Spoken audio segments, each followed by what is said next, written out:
the difficulties of relying on technology is when it fails on you, it's just really it's really out of your control. All right, Yeah. then let's go for it.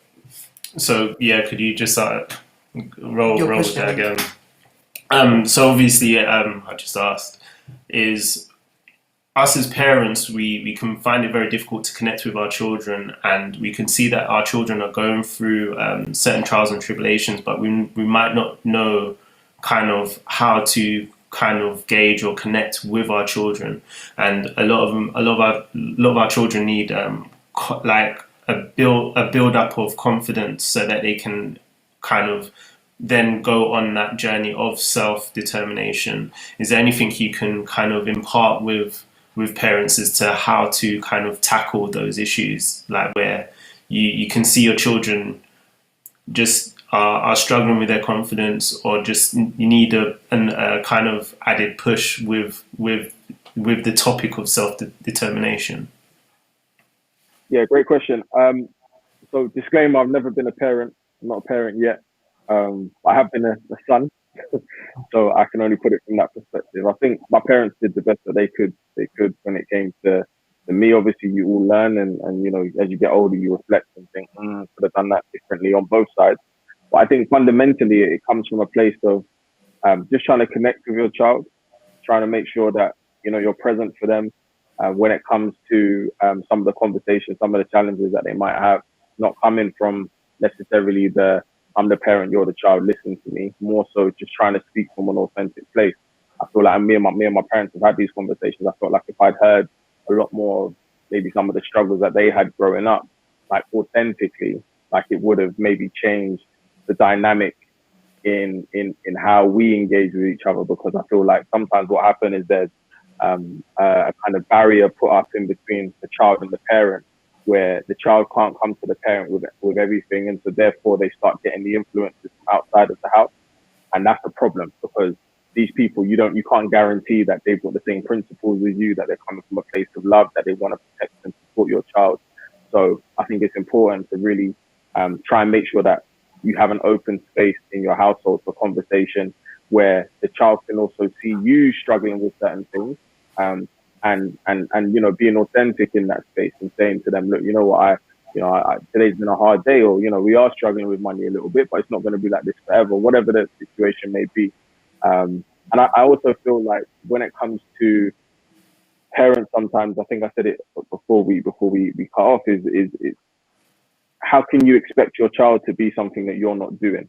So, you know, you can look at, and this isn't necessarily something from my own experience, but just sometimes when I see other parents, they will expect their child to be, you know, confident, or, you know, someone that's out there pursuing their dreams, but they as a parent are not doing that. And they're living in this bubble and this space where they're not really kind of pushing themselves and not trying to become the best version of themselves. And I think that as a child, eh, that has a knock on effect because obviously you're born into your parents' world. So I want my role models to be go getters. I want them to be people that are authentic. I want them to try and be as happy as they can be. Obviously, that's not what's possible, because then I can see as a living example in my house of what that looks like. I can get that daily empowerment. I can have those open conversations. So I think it's just as a parent, just trying to work as hard as you can on yourself, because I think that will have a positive knock on your children. That's my perspective. Thank you. That's so important Thank because you. it's one of those things where I agree with everything you just said. Because obviously, as children, there's no way of being able to voice that, and even if you try to, the parents aren't ready to hear that because you're a child. And I always say that parents often forget that their children will be adults one day and form their own opinion and be able to share their things. And as much as you say, you're not a parent yet and you're just a child, but this is why it's important in our spaces to create spaces where adult children and parents can have these conversations, because parents will learn a lot from other people's adult children while they're raising their own. Do you see what I mean? So Right. everything you just said is super important. It's so It's, valid. it's funny. It's funny you say that. I literally had a conversation with my family yesterday, and we were talking. I said to them that I feel like sometimes adults, or not sometimes, but adults are just deteriorated children, in my opinion. As you get older, a lot of the traumas that you haven't dealt with they're still there. You're not just going to suddenly, as soon as you hit 21, oh yeah, trauma gone. You just become older, and if you don't deal with those things, then that has a knock-on effect on your children and the world around you. So it's important that as you grow up, that you do seek out spaces to speak. You do try and heal from those kind of those traumas, because otherwise it just passes on, and yeah, it's not a safe space for your child. It's not a healthy environment. And the other thing is as well is that no matter how old you get, no matter how many children you have, no matter whether you become a grandparent or not, you're still always going to be someone else's child, and they're always going to see you as a child, no matter how old you are. Do you see what I mean? So that's a lot of things that we found within our community as well, but not in our community specifically, in communities, you know, all communities. But the thing that you kind of mentioned that kind of resonated with me is the fact that we as parents almost kind of try and shield our children and present our best versions of ourselves, which isn't always authentic, as you were saying.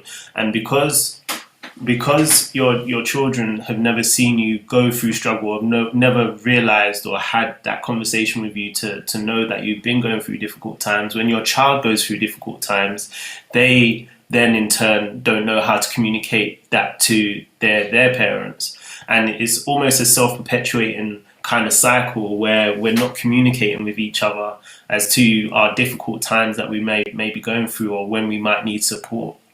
And it encourages that difficulty between parents to have those conversations, whether they're together in a relationship or separated. You know, so I think it's important, definitely, what you were saying. But yes, Doreen, before you cut out, could you finish what you were saying? No. Yes. We can't hear you. Oh no. Today's live. Do you know what? It was working so smoothly yesterday that it just it feels like the universe is against us today. But yeah, do you know what? That's fine. We've got a comment. Until we as Black people don't teach the fight our ancestors had of economic freedom for Africa and its child, we, the Black African community, will always be disrespected and lose. That's a very strong statement. It is. I think one of the things that I find really challenging, you kind of expect other people outside of our community to resist us, or to try and, you know, no, I don't mean psychologically purposefully hold us back, but that thing naturally seems to just happen. But I think it's a bit more of a challenge when it happens within the community because of the influences of outside cultures. Do you see what I'm saying? And when it's brought into our community, it can be challenging to be focused enough on self to reconnect with self, and then to have some sort of, I guess, vision to be able to align with other similar minds. Do you see what I mean?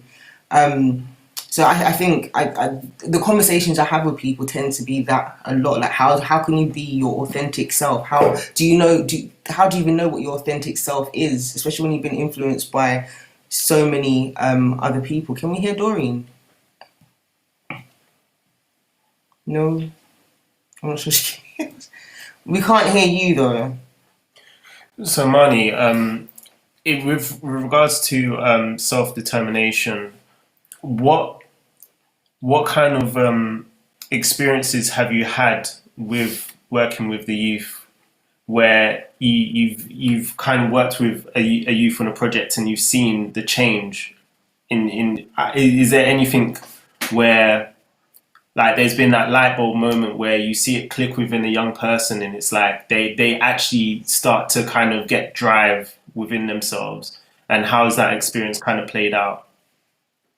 Yeah, I've had quite a few, but the first one that comes to mind is before I came into the activism space, or, you know, became a filmmaker, I had an estate agent business, and it was on Hornsey High Street in North London, and there was a school that was next to us. And every morning, these groups of young people, you know, would come past, and they'd see us as Black men having a business on the high street, and they'd hail us up. Yes, what are we saying, you man? Like, you know, it was a nice little connection. And then this one day, this young man that was kind of like maybe one of the ringleaders of that group, he walked past, and he just had his hood up, and he wasn't. You could see his body language. He wasn't happy, and something in my spirit just said, "Look, let me go and talk to him." Put down the phone to the client, ran out, said, "Yo, what's going on, man? Like, what are you saying? And he was just like, I've just been expelled from school. And I got expelled from school. I got expelled from two schools when I was younger. I had a very, very difficult teenage experience. And I just saw myself. I don't know what it was, but I just saw myself at 16 where I didn't know what I was going to do. And I needed someone else to step in and be that positive role model for me, to be that mentor. And the first thing that came out of my mouth was, do you want a job? And even as I said it, I was just like, how am I going to pay this kid? What am I going to do? And then I just kind of went on this journey. I just said to him, like, you know, do you want to learn property? He said, yeah. I was like, have you got a laptop? He said, no. I was like, have you got a suit? No. And I said, all right, I'm in a position where I can buy that for you. And I say that to say that because in the 6 months that I worked with him, I saw that young man walk tall. I saw him believe in himself. I saw him push himself. He would, you know, we gave him discipline in terms of like a structured day. We said, we got to be here at 9 o'clock. We gave him responsibility. I used to give him the key to the office to come and open up the shop. Sometimes he was late, but then the days that he was late, the day after, you see him sprinting down the road trying to get there, and he was trying. And I think for me, that's what, like, seeing that at the age of 25 or 26 or whatever age I was the thing that really pushed me into say I need to do this every day, because you can make money for people that are rich, but I love to add value to those that don't know they can be rich. And to me, that's young people. They don't know that their future can be brighter because they've had a few little hurdles at the early stages of their life. And for someone to interject with a positive, you know, just that positive empowerment, tell them who they can be, support them. To me, that's an important role that we all can play in various different forms in our world. That's amazing. And you kind of draw on a very important point, where it's where we've got to create spaces and jobs for the next generation, so that people that might not necessarily be able to relate or resonate with them, we've got a space where we can draw them in and capture those people that fall through the net sometimes, and support and allow them a space where they can kind of reach their true potential. 100%. 100%. Go for it. No, I don't know if you can hear.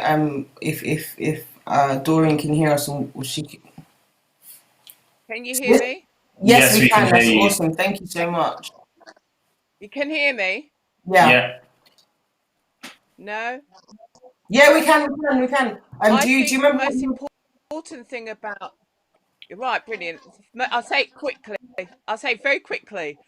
I think what the most important thing is, from my own learning, I'm a visual person. So the educational system didn't work. I'm more visual. So I think a lot of black people that I've come across can express themselves fully. So we take on the Eurocentric education instead of the creative thing, because a lot of black people are very creative, and we need to listen to that. And also, I think my thing is keep being safe with people. So when you're talking to a young person, try and make it safe for them, so that they're not going to guys, because I think that's the fear as well. So you can use opportunities like combing hair, that's quite intimate, cooking, fathers and everything else, while you're learning from each other, sitting around the table, things that we can do on a regular basis, that you get information and you exchange it in a confrontational area. So my own experience, I'm very much about visual, because I think the creative art, like the filmmaking and everything, some of them have gone through the educational system, failed, but yet been fantastic artists, fantastic. And we've got to look at our black kids, and if they can't go in that avenue, to try another avenue. And that's where I think we need to be looking at, personally. Thank you That's my so much, personal thing. Doreen. I just want to add to that and And agree with also, that. I think also, Go on. Go on. can I just I also can I just sort of say, I also think we need to have men's talk as well. That because there seems to be a things where there be negative of black men, but the positive of black men. What are you going through? I need to hear from black men. What are your fears? How fears? What can you do? What do you don't do? What are your fears? I think to look at those issues. Those are issues that we need to talk about. So when you become another parent, or when you become a parent, can you hear me? Yes. Yeah, we Yeah, can. yeah. Thank you, Doreen. Amanda, you're gonna jump in. No, I was just going to completely agree with what Auntie said, because for me it was exactly that. I didn't know I could be a filmmaker. I left school with no GCSEs, not because I was stupid, but because I didn't really engage with the education system, and there's many other different factors, but it just wasn't exciting for me. School, I didn't have a drive to go to school and want to learn those things. But as soon as I became aware of the creative industry, I went down that path, and there's a bit of a balancing act, I feel, with this generation, because we need more scientists, we need more people that can be pioneers in spaces like that in STEM, but we also it's a difficult one, because you kind of don't want to also give that as a get out of jail free card and say, oh, no, but you can't do that, so go and do creative. So it's about trying to find that real balance, isn't it? And I feel like that we like, for myself, when I discovered my hands and my mind and my creativity, I was able to do some amazing things. And I think it's just giving young people access to as many opportunities as possible, whether that's through the school system, whether that's through our community, which goes back to what you said before about being in positions where you can open doors for young people. These are the types of things that in years to come, as we become more entrepreneurial and we become business owners, even more so, we take up spaces of leadership, And also this year, with a lot of the accountability that's come with Black Lives Matter, now you've got organizations that, as a default, is part of their policy, they need to target young Black people to get them into spaces because they're underrepresented. So it's how do we leverage that space as a community to make sure that we're really maximizing on how these young people are prepared for these opportunities, because this is a once in a lifetime thing for me. This is a tipping point where we need to work with the generations that have come before us, and we need to work with the generations coming after us to make sure that there's a real joint up approach that benefits us as a people. I feel like if we can do that well in this space, then generations will thank us for capitalizing on this Black Lives Matter movement. Definitely, I agree. And can I just add to all of that as well, for both of you, what you were saying? Because the emphasis on the word creativity comes up quite often, and sometimes we can misinterpret that meaning because we always just associate it with the arts, for example. But to me, everything is an art. Even being a scientist, there's an art to it. You have to have a creative way of looking at it to approach that. And when we're looking at solutions to our problems, we have to get creative with that, not necessarily pick up a paintbrush. So I just wanted to add, that part to it. And the other thing that both of you have kind of mentioned is visual representation. Yeah. Like our youth need to be able to see that it's possible, see people that look like them in those positions to really understand that they themselves can achieve that. Whereas whether that's representation in terms of visually on TV or visually in arts or visually as a scientist or a doctor, we need more people of those different areas to kind of step up and make themselves known and present so that our children can see that these things are achievable themselves. And more importantly, to achieve it in our homes as well, in terms of what we want our children to take on and practice and be inspired by, because as Amani was saying, and it's something we often are saying, is that with families we can't expect our children to be something or try and work through a problem if we're not going to show them how we do it ourselves, But yeah, sorry, go on, you're just going to say something. No, I was gonna say that I think go on, Auntie. Go on. Just a very quick point. I was going to say that thing that you said just now, Dwayne, about giving a space for just I guess visual media and stuff is one of the things that I'm dedicating my life to, because after seeing the impact of a film that cost us 20-something thousand pounds to make, that we crowdfunded through our community, that reached 1 million people in 4 days and has now been seen 3 million times. Like, that is not something that was possible in my parents' generation and my grandparents' generation, and it's going to become even more possible as we get further down, this timeline of history. So, for me, I wanna leverage that, but give positive things, create positive content and things that empower, things that challenge, things that create conversation.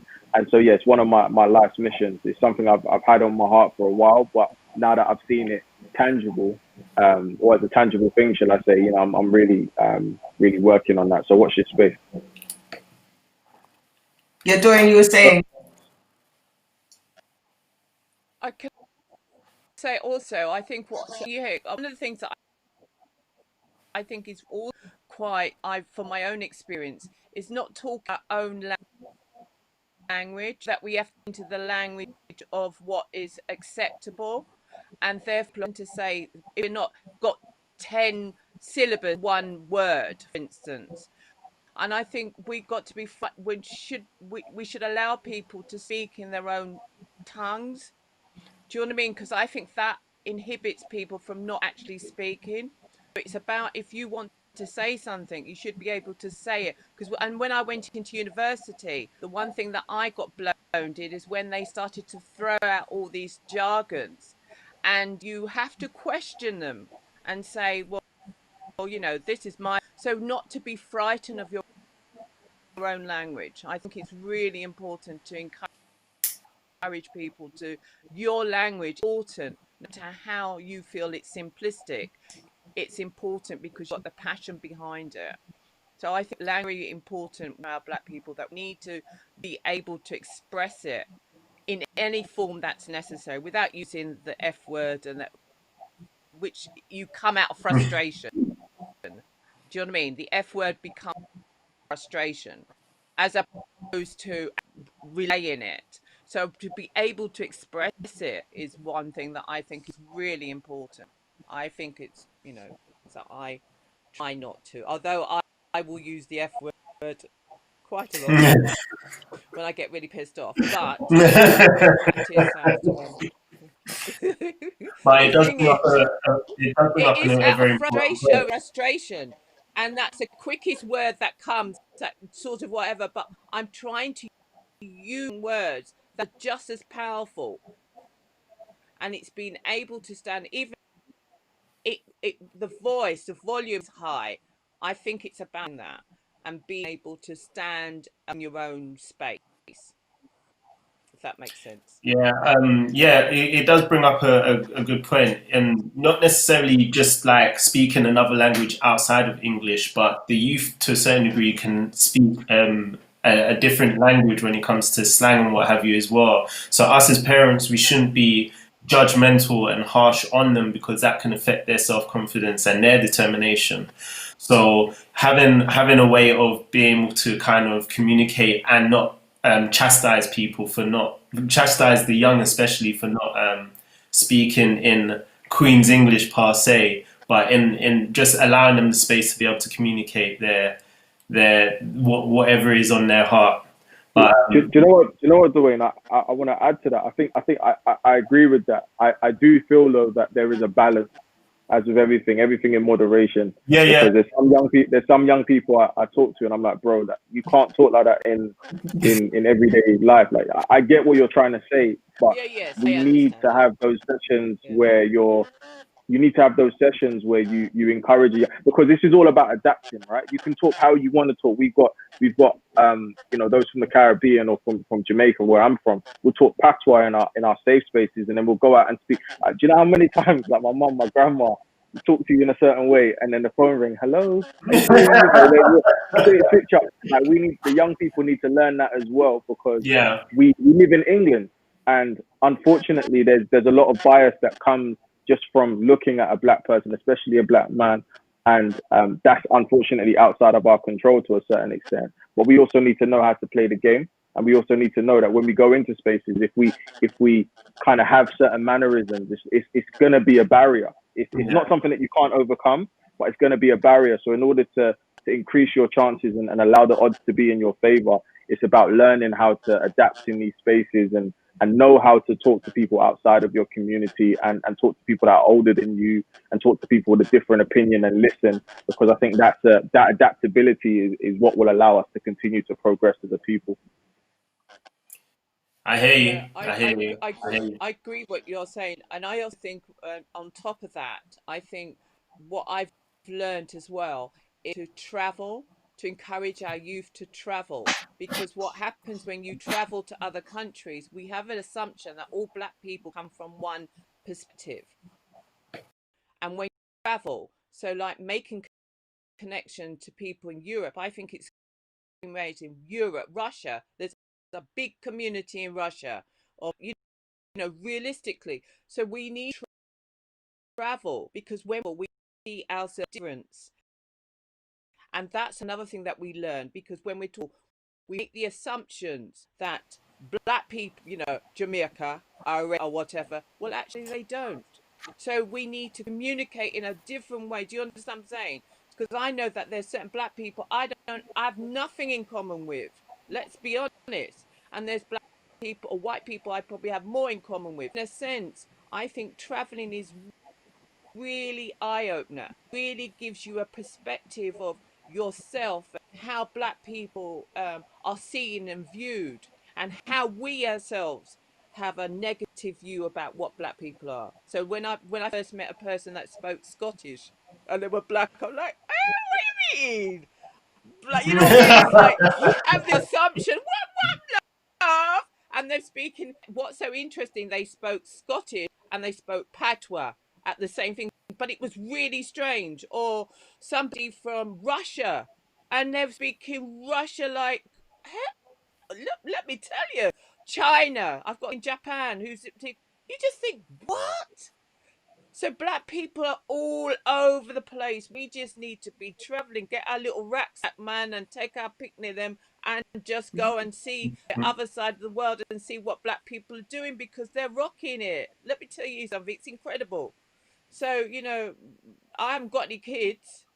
God help them if I did have any kids. But anyway, the long charge of it is I haven't got kids. I think traveling is incredible, because I learned a lot through my traveling, having to learn, communicate, and not have that expectation to, and all that stuff.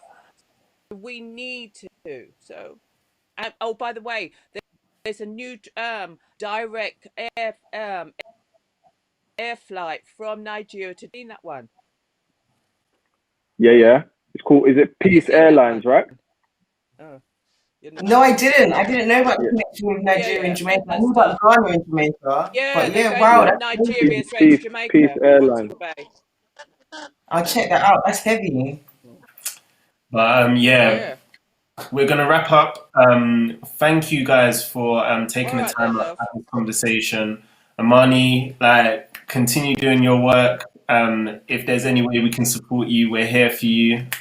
You're amazing. Doreen, it's a pleasure to be in your presence and have a frank, open conversation with you as always. But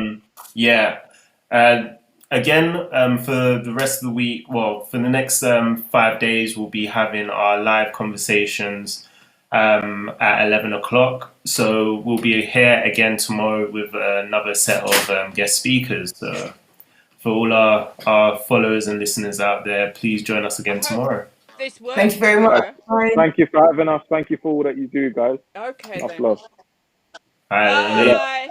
Nice to meet you, Auntie. Take care.